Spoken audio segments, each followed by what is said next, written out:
철로 된 새가 미국을 덮친다. 2016년 11월 하늘에서 거대한 물체가 내려온다. 1989년 작은 마을에서 시력을 잃은 한 여인이 떨리는 목소리로 중얼거렸습니다. 두렵다. 두려워. 미국 형제들이 철로 만든 새의 공격을 받아 추락할 것이다.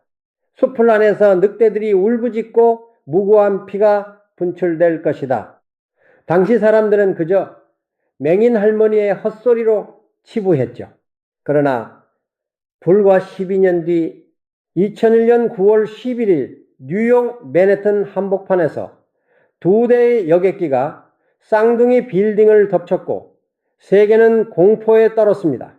철로 만든 새, 그것은 비행기였고 수풀은 부시 대통령이었으며 무고한 피는 그날 희생된 2977명의 생명이었습니다. 타너스님의 예언은 세상을 떠나기 전 5790년까지의 예언을 남겼다고 전해집니다.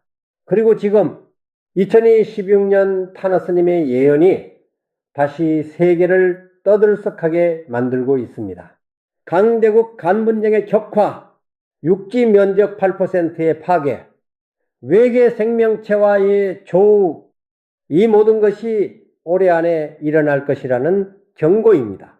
과연 이것은 단순한 공포 조장일까요? 아니면 우리가 반드시 귀 기울여야 할 예언일까요? 타너스님의 예언은 얼마나 정확했던 걸까요? 그리고 가장 중요한 질문, 한반도는 이 예언 속에서 어떤 운명을 맞이하게 되는 걸까요? 지금부터 우리는 타너스님의 예언이 본 2026년 그리고 한반도의 운명 속으로 들어갑니다. 타너스님의 예언은 단순한 예언이 아니었습니다. 남겨진 말들은 시간이 흐를수록 하나씩 현실이 되어 세계를 경악시켰습니다. 그리고 그 기록들은 지금도 생생하게 남아 있습니다. 평범한 소녀였던 그녀의 인생은 12살 때 한 번의 사건으로 완전히 바뀝니다. 맹렬한 모래 폭풍이 마을을 덮쳤고 소녀는 그 속에서 눈을 잃었습니다. 하지만 사람들은 말합니다. 그녀는 육체의 눈을 잃는 대신 시간을 뚫고 미래를 보는 영혼의 눈을 얻었다고 1942년 한나라의 국왕이 그녀의 집을 직접 방문했습니다. 왕이 맹인 여인을 찾아간다는 것 자체가 이례적이었죠. 그 이유는 간단했습니다. 그녀의 예언이 너무도 정확했기 때문입니다. 제2차 세계대전 이후 수많은 정치 지도자들이 그녀에게 조언을 구했습니다. 정부는 그녀의 예언 상당수를 국가 기밀로 분류했고 2014년 정권 교체 이후에야 일부가 공개되었습니다. 2000년 8월 그녀는 이미 21년 전에 이렇게 말했습니다. 쿠르스크가 물속에 가라앉고 전 세계가 이에 애도할 것이다. 당시 쿠르스크라는 이름의 마을 주민들은 홍수를 우려해 대피했지만 아무 일도 일어나지 않았습니다. 사람들은 비웃었죠. 그런데 2000년 8월 12일 러시아 북부 함대의 자랑 쿠르스크함이 바렌츠에서 침몰했고 118명의 승조원 전원이 사망했습니다. 쿠르스크는 마을이 아니라 잠수함이었던 겁니다. 그리고 철로 된 새의 예언 2001년 9월 11일 세계는 그 의미를 뼈저리게 깨달았습니다. 여객기라는 새로 만든 새가 미국의 심장부를 덮쳤고 숲을 부시 대통령의 임기 동안 아프가니스탄과 이라크에서 수많은 무고한 피가 흘렀습니다. 그녀는 정확히 12년 전에 이 모든 것을 보았던 겁니다. 2004년 그녀는 이렇게 예언했습니다. 추운 곳이 따뜻해질 것이고 화산이 일어난다. 거대한 파도가 밭을 덮칠 것이고 사람과 마을 모든 것들이 물 아래로 잠길 것이다. 그해 12월 26일 인도네시아 수마트라 섬 인근 해저에서 규모 9.1의 강진이 발생했고 이어진 쓰나미로 23만 명이 목숨을 잃었습니다. 파도는 정말로 밭을 덮쳤고 수많은 마을이 바다 아래로 사라졌습니다. 심지어 2020년을 두고 그녀는 말했습니다. 미국 대통령이 미스터리한 병에 걸릴 것이다. 그리고 그해 도널드 트럼프는 코로나19 확진 판정을 받았습니다. 중국이 새로운 실세가 된다고 했고, 실제로 중국은 미국에 맞서는 유일한 경제 강국으로 떠올랐습니다. 전문가들은 타너스님의 예언 적중률을 85%로 평가합니다. 물론 틀린 예언도 있었습니다. 2010년 제3차 세계대전이 발발한다는 예언은 빗나갔죠. 하지만 사람들은 말합니다. 어쩌면 그것은 틀린 것이 아니라 단지 늦어진 것뿐일지도 모른다고. 예언은 항상 시간으로 증명됩니다. 그렇다면 지금까지 맞은 예언들 앞에서 우리는 무엇을 느껴야 할까요? 우연이라 치부하기에는 너무도 구체적이고 미신이라 넘기기에는 너무도 정확합니다. 타너스님의 예언은 지금도 우리를 향해 말하고 있습니다. 그리고 마지막으로 경고한 해가 바로 2026년입니다. 타너스님의 예언은 2026년을 두고 단 한 단어로 요약했습니다. 대격변. 그리고 그 격변의 시작은 유럽에서 일어날 것이라 했습니다. 2025년부터 2026년에 걸쳐 유럽이 황폐화되고 인구가 급감할 것이라 예언했습니다. 당시 사람들은 또 하나의 상징적 표현으로만 여겼죠. 그러나 지금 유럽을 보십시오. 우크라이나 전쟁은 3년째 계속되고 있고 끝날 기미가 보이지 않습니다. 러시아의 천연가스 공급 중단으로 에너지 위기는 심화되었으며 유럽 경제는 무너지기 시작했습니다. 독일의 공장들이 문을 닫고 프랑스에서는 시위가 끊이지 않으며 영국은 브렉시트 이후 회복하지 못한 채 표류하고 있습니다. 타너스님의 예언은 북반구 지역을 핵 낙진이 덮칠 것이라 했습니다. 실제로 우크라이나 전선에서는 전술 핵무기 사용 가능성이 수차례 거론되었고 러시아는 공공연히 핵 위협을 가하고 있습니다. 만약 단 한 발의 핵무기라도 사용된다면 유럽 전체는 순식간에 방사능 구름에 뒤덮일 것입니다. 또 말했습니다. 이슬람 극단주의자들이 유럽을 향해 화학 무기를 사용할 것이다. 사람들은 각자의 신념에 따라 분열될 것이다. 지금 유럽 곳곳에서는 이민자 문제를 두고 극심한 갈등이 벌어지고 있습니다. 극우 정당이 약진하고 있고 사회는 점점 더 날카롭게 갈라지고 있습니다. 프랑스 파리에서, 독일 베를린에서, 영국 런던에서 충돌과 테러가 반복되고 있습니다. 타너스님의 예언이 본 유럽의 황폐화는 단순히 전쟁만을 의미하지 않았습니다. 그것은 경제의 붕괴, 사회의 분열, 문명의 퇴보까지 포함한 총체적 위기였습니다. 그리고 그 위기는 지금 이 순간에도 진행 중입니다. 놀라운 것은 이 예언을 남긴 시기입니다. 냉전이 한창이던 시절 누가 유럽이 무너질 것이라 상상이나 했겠습니까? 소련이 붕괴하고 유럽연합이 강성해지던 그 시대에 그녀는 미래의 파국을 보고 있었던 겁니다. 그렇다면 유럽의 황폐화는 언제 완성될까요? 타너스님의 예언은 명확히 말하지 않았습니다. 다만 2026년이라는 시점을 반복해서 강조했을 뿐입니다. 올해 안에 결정적 무언가가 벌어질 것이라는 암시입니다. 그것이 전면전일까요? 핵무기 사용일까요?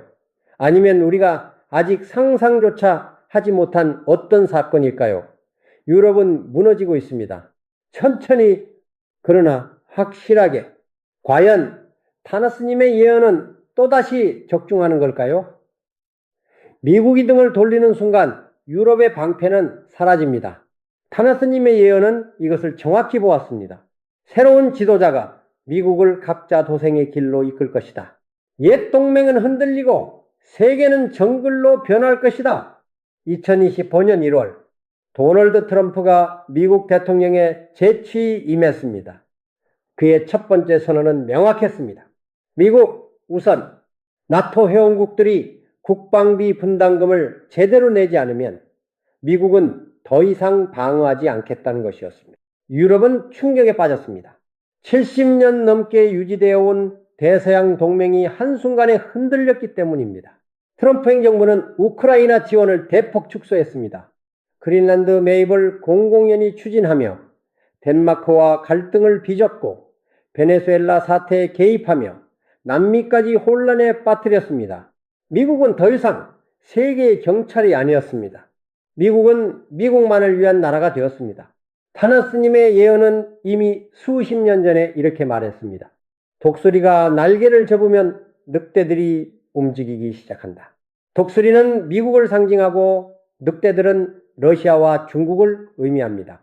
미국이 물러서는 순간 권력의 공백이 생기고 그 공백은 새로운 패권 국가들에 의해 채워질 것이라는 예언이었습니다. 실제로 지금 무슨 일이 벌어지고 있습니까? 러시아는 우크라이나를 넘어 발트 3국까지 위협하고 있습니다. 중국은 대만 해협에서 군사훈련을 강화하며 무력 통일의 가능성을 노골적으로 드러내고 있습니다. 중동에서는 이란이 핵 개발을 재개했고 북한은 미사일 발사를 멈추지 않고 있습니다. 나토는 분열되기 시작했습니다. 프랑스는 독자 방위를 주장하며 유럽군 창설을 추진하고 있고 독일은 러시아와의 경제 관계 복원을 모색하고 있습니다. 폴란드와 발트 국가들은 미국 없이는 생존할 수 없다며 패닉에 빠졌습니다. 70년간 유지되어 온 동맹은 단 몇 개월 만에 균열이 가기 시작했습니다. 타너스님의 예언은 2026년 세계 권력 구도가 완전히 재편된다고 했습니다. 글로벌 권력의 중심이 아시아, 특히 중국으로 이동할 것이라 예견했습니다. 일부 언론은 이를 두고 2026년 중국의 국제적 존재감이 더욱 커지고 대만이 지정학적 긴장의 핵심 지역으로 부상할 것이라 분석했습니다. 그리고 경제위기, 타너스님의 예언은 통화위기와 금융시장, 변동성 확대, 인플레이션 심화로 세계 경제가 심각한 침체를 겪을 것이라 경고했습니다. 2025년부터 시작된 글로벌 금융 불안은 2026년까지 이어지고 있습니다. 달러 가치는 흔들리고 있고 각국은 자국 통화 방어에 급급합니다. 국제 무역은 위축되고 보호무역주의가 고개를 들고 있습니다. 미국 우선주의는 단순한 정책 변화가 아닙니다. 그것은 제2차 세계대전 이후 구축된 국제 질서 전체의 해체를 의미합니다. 타너스님의 예언은 이것을 각자 도생의 정글이라 표현했습니다. 동맹도 우정도 없는 약육강식의 세계, 강한 자만이 살아남고 약한 자는 짓밟히는 시대, 과연 이 혼란 속에서 한국은 어떤 선택을 해야 할까요? 미국이 등을 돌린다면 우리는 누구에게 기댈 수 있을까요? 한반도, 타너스님의 예언은 이 작은 땅을 두고 이렇게 말했습니다. 분단된 땅에서 불이 시작된다. 그리고 그 불은 세계를 태울 것이다. 제3차 세계대전을 여러 차례 예언했습니다. 처음에는 2010년이라 했고 그것이 빗나가자 사람들은 안도했습니다. 하지만 전문가들은 말합니다. 타너스님의 예언에서 연도는 종종 상징적이거나 유동적이며 중요한 것은 사건의 본질이지 정확한 시점이 아니라는 겁니다. 2008년 4개 국가의 지도자가 암살을 시도하고 이것은 곧 제3차 세계대전의 원인이 된다고 했습니다. 그리고 2026년 미국과 중국, 러시아 등 강대국 간 지정학적 긴장이 극단으로 치달으며 대규모 전쟁이 벌어질 수 있다고 경고했습니다. 전문가들은 현재 진행 중인 대만 문제와 러시아 우크라이나 전쟁, 이스라엘 하마스 전쟁 등이 확전할 가능성을 우려하고 있습니다. 그런데 왜 한반도일까요? 왜 이 작은 땅이 세계대전의 시발점이 된다는 걸까요? 지정학적으로 한반도는 4대 강국의 이해관계가 첨예하게 충돌하는 유일한 지점입니다. 미국, 중국, 러시아, 일본, 이 네 나라의 전략적 이익이 한반도에서 만납니다. 북한은 핵무기를 보유하고 있습니다. 미사일 기술도 고도화되었습니다. 만약 한반도에서 군사적 충돌이 발생한다면 그것은 단순한 국지전으로 끝나지 않을 것입니다. 미국은 개입할 것이고 중국은 북한을 지원할 것이며 러시아는 기회를 노릴 것이고 일본은 재무장을 완성할 것입니다. 타너 스님의 예언이 본 것은 바로 이 연쇄 반응이었습니다. 핵 낙진이 북반구 지역을 덮칠 것이라 했습니다. 한반도에서 핵무기가 사용된다면 방사능 구름은 바람을 타고 중국, 일본, 러시아, 심지어 미국 서부까지 도달할 것입니다. 북반구 전체가 오염되는 것입니다. 이것은 단순한 상상이 아닙니다. 미국 국방부의 시뮬레이션에서도 같은 결과가 나왔습니다. 타너 스님의 예언은 또 이렇게 말했습니다. 아시아는 물과 불을 동시에 두려워하게 된다. 물은 쓰나미나 홍수를, 불은 화산이나 핵폭발을 의미합니다. 한반도 주변은 지진대가 밀집해 있고 화산도 활동 중입니다. 백두산은 언제 폭발해도 이상하지 않은 상태이며 일본 후지산 역시 마찬가지입니다. 전쟁과 자연재해가 동시에 덮친다면 그것은 진정한 종말이 될 것입니다. 그리고 한반도는 여전히 분단되어 있습니다. 베를린 장벽은 무너진 지 수십 년이 지났지만 38선은 그대로입니다. 철조망과 지뢰밭, 그리고 서로를 겨누는 총구. 타너 스님의 예언은 이것을 두고 낫지 않는 상처라 불렀습니다. 시간이 지나도 봉합되지 않는 이 상처가 언젠가는 터질 것이고 그 고름이 세계를 감염시킬 것이라는 경고였습니다. 미국의 전략 보고서에는 이렇게 적혀 있습니다. 한국은 동아시아의 방파제이자 최후의 전선이다. 한국이 무너지면 미국의 태평양 방어선 전체가 무너집니다. 중국은 태평양으로 진출할 수 있게 되고 일본은 직접적인 위협에 노출됩니다. 그래서 미국은 절대 한국을 포기할 수 없습니다. 그러나 트럼프의 미국 우선주의는 이 공식을 흔들고 있습니다. 타너 스님의 예언은 2016년 분단된 땅에서 결정적 순간이 온다고 했습니다. 그것이 전쟁일까요? 통일일까요? 아니면 우리가 상상조차 하지 못한 제3의 시나리오일까요?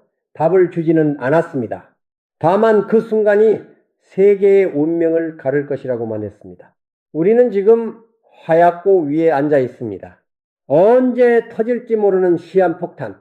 과연 한반도는 이 위기를 피할 수 있을까요? 타너 스님의 예언을 한반도 정세에 대입하면 5가지 구체적 위기가 드러납니다. 이것은 단순한 추측이 아닙니다. 현재 진행 중인 지정학적 변화와 경제위기, 사회 갈등이 모두 이 시나리오를 뒷받침하고 있습니다. 첫 번째 위기, 지도력의 공백과 잘못된 선택. 타너 스님의 예언은 새로운 지도자가 등장하지만 그가 옳은 길을 선택할지는 알 수 없다고 했습니다. 현재 한국은 정치적 혼란 속에 있습니다. 여야는 끝없이 대립하고 있고 국민의 피로도는 극에 달했습니다. 만약 이 시점에 잘못된 지도자가 선택되거나 올바른 지도자가 잘못된 결정을 내린다면 어떻게 될까요? 중국에 과도하게 기울거나 미국과의 동맹을 훼손한다면 한국은 양쪽 모두에게 버림받을 수 있습니다. 두 번째, 위기, 경제력과 기술력의 유출. 타너 스님의 예언은 강한 용이 작은 나라의 힘을 빼앗는다고 했습니다. 용은 중국을 상징합니다. 중국은 한국의 반도체 기술을 탐내고 있고 배터리 기술도 노리고 있습니다. 만약 한국 기업들이 중국의 회유나 압박에 굴복해 핵심 기술을 넘긴다면 한국 경제의 근간이 무너질 것입니다. 동시에 북한은 사이버 공격과 해킹으로 한국의 정보를 빼내고 있습니다.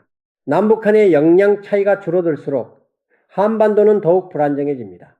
세 번째 위기, 북한의 국지적 도발. 타너 스님의 예언은 작은 불씨가 큰 화재로 번진다고 경고했습니다. 북한은 경제 제재로 궁지에 몰려 있습니다. 궁지에 몰린 짐승은 가장 위험합니다.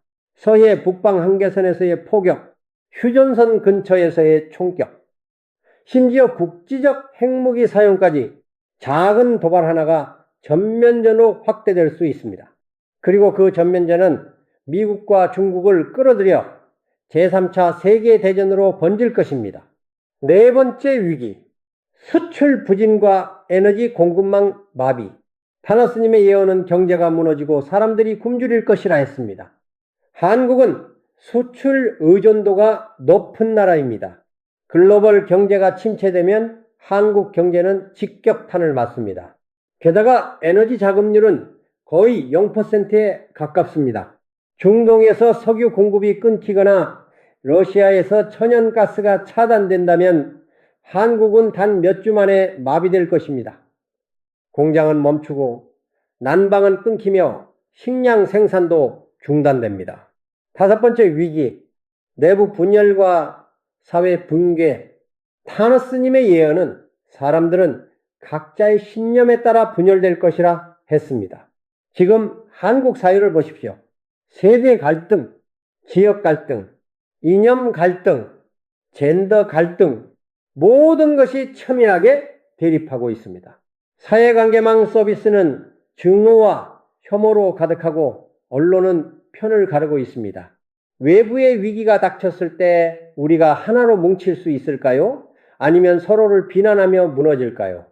타너스님의 예언은 이 5가지 위기가 동시다발적으로 한국을 덮칠 수 있다고 경고했습니다. 정치 위기와 경제 위기와 안보 위기와 사회 위기가 한꺼번에 터진다면 대한민국은 견딜 수 있을까요? 1997년 외환위기 때는 경제만 무너졌습니다. 그런데 이번에는 모든 것이 동시에 무너질 수 있다는 겁니다. 하지만 여기서 멈추지 마십시오. 타너스님의 예언은 절망으로만 끝나지 않습니다. 또한 희망을 말했습니다. 어둠이 짙을수록 빛은 더 밝게 빛납니다. 타너스님의 예언은 한국을 향해 이렇게 말했습니다. 시련을 겪겠지만 다시 일어설 것이다. 작은 나라가 세계를 놀라게 할 것이다. 지도자의 교체를 언급했습니다. 잘못된 지도자가 물러나고 올바른 지도자가 등장할 것이라는 암시였습니다. 한국 역사를 돌이켜 보십시오. 1960년 4월 혁명, 1987년 6월 항쟁, 2016년 촛불혁명. 국민은 늘 잘못된 권력을 심판하고 새로운 길을 열어왔습니다. 타너스님의 예언은 이 힘을 보았던 것입니다. 또 기술의 힘을 강조했습니다. 작은 나라가 거대한 발명으로 세계를 바꿀 것이다. 한국은 이미 반도체, 배터리, 디스플레이에서 세계 최고 수준입니다. 인공지능 연구도 급속도로 발전하고 있고 우주 개발에서도 성과를 내고 있습니다. 타너스님의 예언은 2016년 새로운 에너지가 발견되고 인공지능이 산업을 지배한다고 했습니다. 만약 한국이 이 분야에서 선도적 역할을 한다면 위기는 오히려 기회가 될 수 있습니다. 문화의 힘도 간과할 수 없습니다. 타너스님의 예언은 동쪽에서 새로운 빛이 퍼진다고 했습니다. K-팝, K-드라마, K-영화, 한국 문화는 이미 전 세계를 사로잡았습니다. 소프트 파워는 하드 파워보다 강력할 때가 있습니다. 문화를 통해 세계인의 마음을 얻은 나라는 쉽게 무너지지 않습니다. 그리고 가장 중요한 것은 국민의 저력입니다. 타너스님의 예언은 위기의 순간 사람들이 하나로 뭉칠 것이라 했습니다. 한국인은 위기 앞에서 놀라운 단결력을 보여왔습니다. 6.25 전쟁의 폐허에서 일어섰고 외환 위기 때는 금모으기 운동으로 뭉쳤습니다. 코로나19 팬데믹 초기에도 세계가 놀랄 만한 방역 성과를 보였습니다. 타너스님의 예언은 2016년 이후 한국은 새로운 도약을 시작한다고 했습니다. 위기를 겪지만 그 위기를 통해 더욱 강해진다는 것입니다. 마치 불에 단련된 강철처럼 고통스럽지만 그 과정을 거쳐야만 진정으로 강한 나라가 될 수 있다는 메시지였습니다. 구체적으로 이렇게 말했습니다. 반쪽짜리 나라가 온전해질 것이다. 하나가 된 땅에서 새로운 시대가 시작된다. 이것은 무엇을 의미할까요? 통일을 말하는 걸까요? 아니면 남북한이 전쟁 없이 공존하는 새로운 형태의 통합을 말하는 걸까요? 전문가들은 다양하게 해석합니다. 어떤 이는 북한 체제의 급변 사태를 예견한 것이라 하고 어떤 이는 평화적 교류의 확대를 의미한다고 합니다. 하지만 한 가지는 분명합니다. 타너스님의 예언은 한반도의 미래를 어둡게만 보지 않았다는 것입니다. 2016년은 끝이 아니라 시작이라 했습니다. 벽변의 해를 거쳐 새로운 시대가 열린다는 것입니다. 한국은 그 새로운 시대의 중심에 설 것이라는 예언이었습니다. 희망은 있습니다. 위기는 기회이기도 합니다. 타너스님의 예언은 먼 미래를 내다보며 이렇게 말했습니다. 분단의 땅이 하나가 되고 8천만 민족이 세계의 중심으로 우뚝 선다. 통일 한반도, 그것은 단순히 남과 북이 합쳐지는 것을 넘어 완전히 새로운 국가의 탄생을 의미합니다. 인구 8천만 명, 남한의 기술력과 경제력에 북한의 자원과 노동력이 결합된다면 그 잠재력은 상상을 초월합니다. 타너스님의 예언은 통일은 전쟁이 아니라 평화로 이루어진다고 했습니다. 급격한 붕괴나 흡수 통일이 아니라 점진적이고 평화적인 통합, 남북한이 서로를 인정하고 교류하며 자연스럽게 하나가 되어가는 과정, 이 과정이 한 세대 이상 걸릴 수 있지만 결국 완성된다고 내다봤습니다. 통일 한반도는 지정학적으로 엄청난 의미를 갖습니다. 유라시아 대륙과 태평양을 잇는 유일한 육상 통로, 부산에서 출발한 기차가 시베리아 횡단 철도를 타고 유럽까지 달릴 수 있습니다. 해양 세력과 대륙 세력을 연결하는 허브 국가. 타너스님의 예언은 이것을 다리 국가라 표현했습니다. 경제적 잠재력도 엄청납니다. 북한의 히토리 등 지하자원 가치는 수천조 원에 달합니다. 남한의 기술로 이를 개발한다면 자원부국이 될 수 있습니다. 북한의 저렴한 노동력과 남한의 자본이 결합되면 제조업 경쟁력이 급상승합니다. 관광산업도 마찬가지입니다. 백두산에서 한라산까지 하나로 이어진 관광 코스는 세계적 명소가 될 것입니다. 타너스님의 예언은 통일 한국이 동북아의 균형자 역할을 할 것이라 예언했습니다. 중국과 일본 사이에서, 러시아와 미국 사이에서 어느 한쪽에 치우치지 않고 균형을 잡는 중립국, 스위스나 싱가포르처럼 작지만 강한 나라, 누구도 함부로 할 수 없는 나라, 또 통일 한국이 세계 평화의 모델이 된다고 했습니다. 70년 넘게 분단되었던 나라가 평화롭게 통일했다는 사실 자체가 세계에 희망을 줄 것입니다. 중동의 분쟁 지역들, 아프리카의 내전 국가들 모두가 한국을 바라볼 것입니다. 인구 8천만의 단일 시장, 세계 10위권의 경제 규모, 육상과 해상을 아우르는 물류 허브, 첨단 기술과 풍부한 자원의 결합, 강력한 문화 콘텐츠, 이 모든 것을 갖춘 통일 한국은 명실상부한 강국이 될 것입니다. 타너스님의 예언은 2050년경 통일 한국이 세계 5대 강국에 진입한다고 내다봤습니다. 미국, 중국, 인도, 유럽연합, 그리고 한국 21세기 후반에 세계 질서를 이끄는 5개 축 중 하나가 된다는 것입니다. 하지만 경고도 잊지 않았습니다. 통일이 저절로 오지는 않는다. 준비하지 않으면 혼란만 가중될 것이다. 통일 비용을 마련해야 하고 사회 통합 프로그램을 준비해야 하며 국제사회의 지지를 얻어야 합니다. 준비 없는 통일은 재앙이 될 수 있습니다. 통일 한반도는 꿈이 아닙니다. 그것은 준비하는 자에게 주어질 미래입니다. 타너스님의 예언은 하늘을 바라보며 말했습니다. 작은 나라가 별을 향해 날아오를 것이다. 그리고 그들이 발견한 것이 인류를 구할 것이다. 2026년 우주 개발에서 큰 진전이 있을 것이라 예언했습니다. 한국은 이미 누리호 발사에 성공했고 달 탐사선 다누리를 보냈습니다.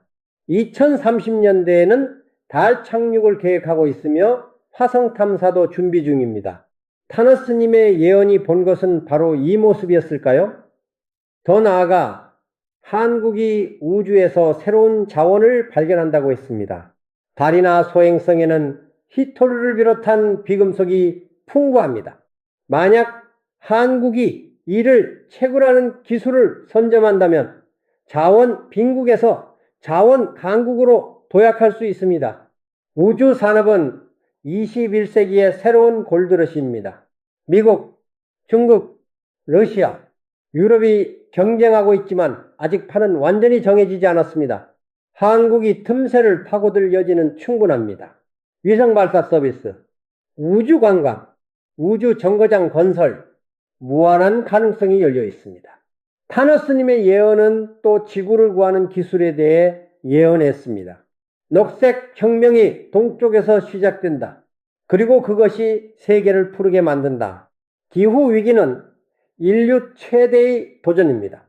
지구 온도 상승, 이상 기후, 이대로 가면 2050년 이전에 돌이킬 수 없는 지점을 넘어설 것입니다. 타나스님의 예언은 한국이 이 문제의 해결사가 된다고 했습니다. 한국은 이미 탄소 포집 기술, 수소 에너지, 태양광 발전에서 앞서가고 있습니다. 2026년 새로운 에너지가 발견된다고 했는데 전문가들은 이것이 핵융합 발전을 의미한다고 봅니다. 한국은 인공태양 K스타를 운영하며 핵융합 연구를 선도하고 있습니다. 만약 한국이 핵융합 상용화에 성공한다면 무한한 청정에너지를 얻게 되고 기후 위기를 해결할 실마리를 찾게 됩니다. 타너스님의 예언은 2012년 이후 한국의 녹색 기술이 세계로 수출된다고 했습니다. 중동의 사막에 한국 기술로 태양광 발전소가 세워지고 아프리카에 한국 기술로 수자원 정화시설이 건설됩니다. 동남아시아에는 한국 기술로 친환경 스마트시티가 들어섭니다. 이것을 작은 나라의 큰 선물이라 표현했습니다. 한국이 기술로 세계에 기여하고 그 대가로 존경과 영향력을 얻는다는 것입니다. 경제적 이익을 넘어 도덕적 권위를 확보하는 것입니다. 타너스님의 예언은 2030년대 한국이 기후 문제 해결의 선두주자로 인정받는다고 내다봤습니다. 국제회의에서 한국의 목소리가 커지고 한국 모델이 표준이 됩니다. 주요 7개국 가입도 현실화될 것이며 국제연합 안전보장이사회 상임이사국 논의도 시작될 것입니다. 우주와 지구, 하늘과 땅? 타너스님의 예언은 한국이 이 두 영역에서 모두 선도적 역할을 할 것이라 예언했습니다. 작은 나라지만 큰일을 해낼 것이라는 확신이었습니다. 미래는 준비하는 자의 것입니다. 예언은 확정된 운명이 아닙니다. 그것은 대비를 위한 경고입니다. 타너스님의 예언은 말했습니다. 미래는 보이지만 바꿀 수 있다. 준비하는 자만이 살아남는다.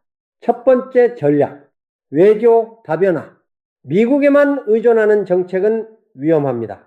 미국이 등을 돌릴 때를 대비해야 합니다. 중국, 러시아, 일본, 유럽, 인도, 아세안 모든 방향으로 외교 채널을 열어두어야 합니다. 어느 한쪽에 올인하지 말고 균형을 유지해야 합니다. 타너스님의 예언은 줄타기를 잘하는 나라가 살아남는다고 했습니다. 두 번째 전략, 자체, 국방력 강화. 동맹에만 의존해서는 안 됩니다. 자체 방어 능력을 키워야 합니다. 미사일 방어 체계 강화, 잠수함 전력 증강, 사이버 방어 능력 구축, 특히 북한의 핵 위협에 대응할 수 있는 독자적 억지력이 필요합니다. 타너스님의 예언은 스스로를 지키지 못하는 나라는 남에게 의지할 수밖에 없다고 경고했습니다. 세 번째 전략, 경제체질 개선, 수출 의존도를 낮춰야 합니다. 내수 시장을 키우고 경제 구조를 다변화해야 합니다. 특히 에너지 자립이 시급합니다. 재생에너지 비중을 높이고 핵융합 연구에 투자하며 에너지 저장 기술을 개발해야 합니다. 타너스님의 예언은 에너지를 지배하는 자가 미래를 지배한다고 했습니다. 네 번째 전략, 핵심 기술, 사수, 반도체, 배터리, 디스플레이, 인공지능. 이 기술들은 절대 빼앗기거나 유출되어서는 안 됩니다. 기술 유출 방지법을 강화하고 핵심 인력 관리를 철저히 해야 합니다. 동시에 차세대 기술 개발에도 박차를 가해야 합니다. 타너스님의 예언은 기술 없는 나라는 식민지가 된다고 했습니다. 5번째 전략, 사회통합, 내부 분열을 치유해야 합니다. 세대 간 대화를 늘리고 지역 간 교류를 확대하며 이념 갈등을 완화해야 합니다.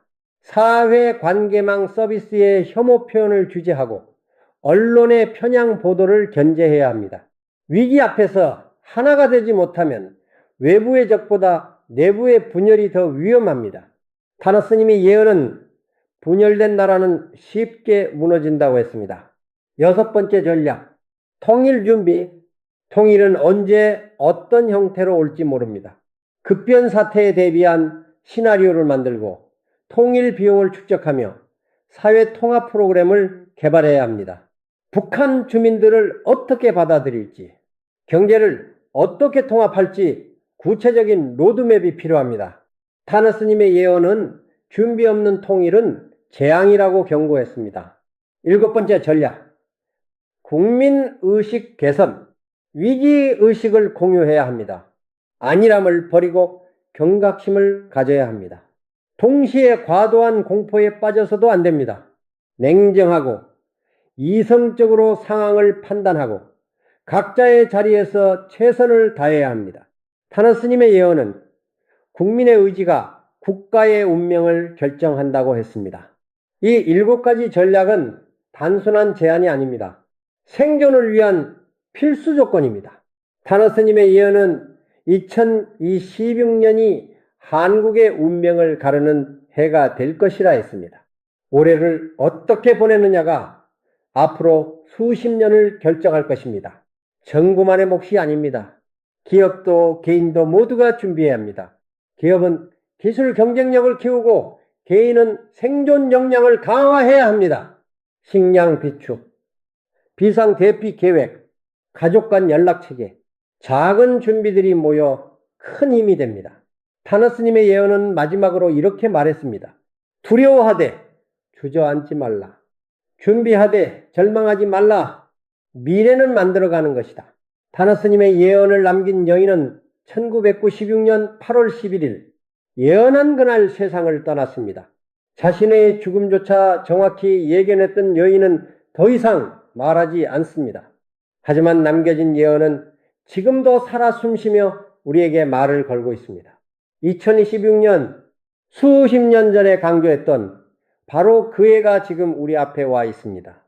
강대국 간 분쟁, 육지의 파괴, 경제위기, 자연재해, 외계 생명체와의 조우, 이 모든 예언이 과연 현실이 될까요?